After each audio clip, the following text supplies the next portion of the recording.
हमारे तेजस्वी यादव भैया जी भी उपस्थित बनी। हम चाहब कि एक बार जोरदार ताली बजा के सबके स्वागत होके के चाहिए।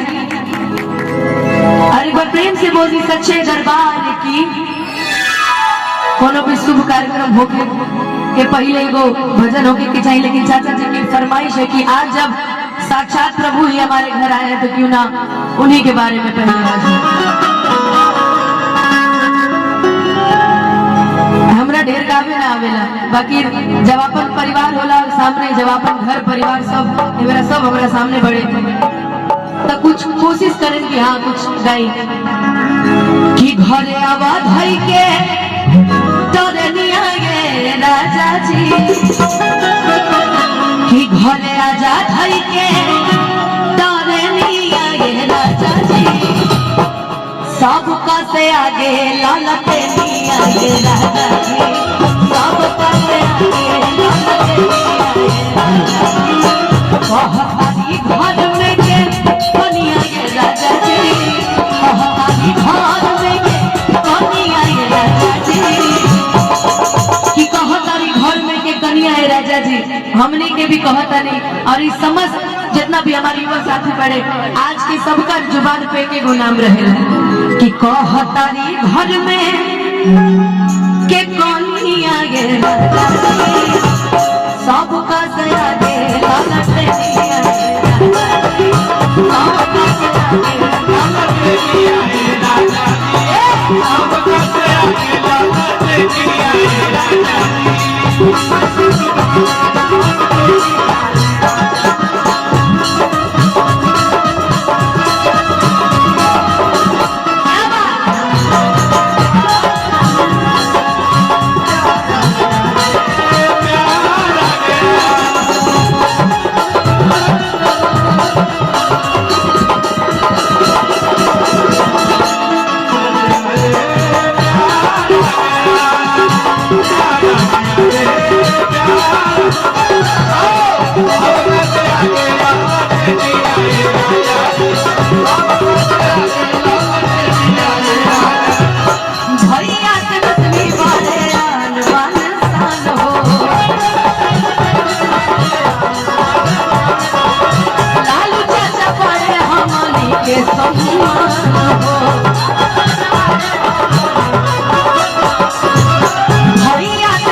दूसरा के होई ना बहनिया ये राजा जी, दूसरा के होई ना बहनिया ये राजा जी, सबका से आगे लालते दिया ये राजा जी, सबका से आगे लालते दिया ये राजा जी, सबका से आगे लालते दिया ये राजा जी। हमने के जब कोनो भी कार्यक्रम में जाएगा अगर नजर आ गए हमारे भैया तेजस्वी भैया लालू चाचा जी तब तो ठीक बा, आ कबू कबू ना नजर आवे ले तो हमने के कुछ चीज गायल जाला चलत रहे कि तुझको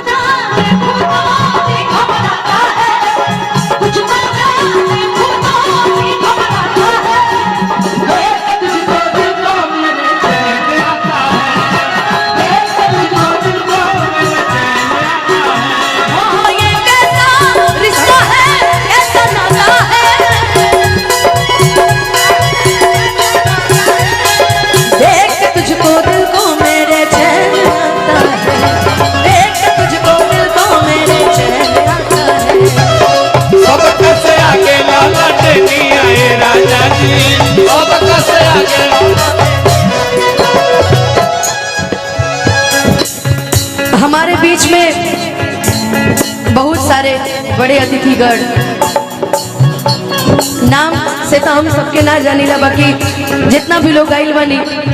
सबके बहुत बहुत स्वागत बहुत बहुत अभिनंदन बा, चाहे वो बाराती पक्ष से होते चाहे घराती पक्ष से होके। लेकिन आज हमने के शादी समारोह में भी आइल बनी और ये गाना हम केहू के कहला पे ना गई, ये हमारा ये हमने के आपसी मामला है कि हाँ भाई हमारा आइल बड़े तो हम गाई। लेकिन बोलू जौन के दुल्हा राजा मंच में बैठल बड़े यही से कि आज मिथिला नगरिया निहाल सखिया, मिथिला नगरिया निहाल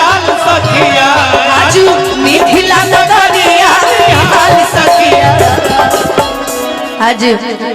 जितना भी लोग बड़ी घराती पच के बेटी पच के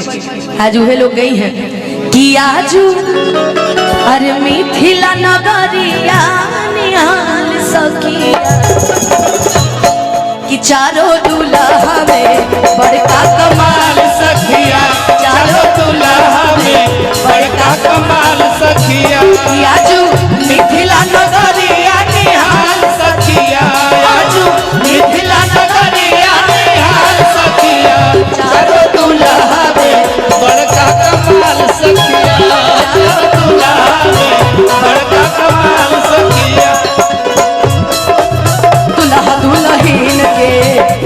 समधीन के ना जोड़ी बना रहो दुल्हा दुल्हीन के समधि समधीन के समधि समधीन के हो समधि समधीन के समधि समधीन के हो समधि समधीन के समधि समधीन के हो समधि समधीन के कि जोड़ी बनल रहो दुल्हा दुल्हीन के समधि समधीन के जोड़ी बनल रहो दुल्हा दुल्हीन के समधि समधीन के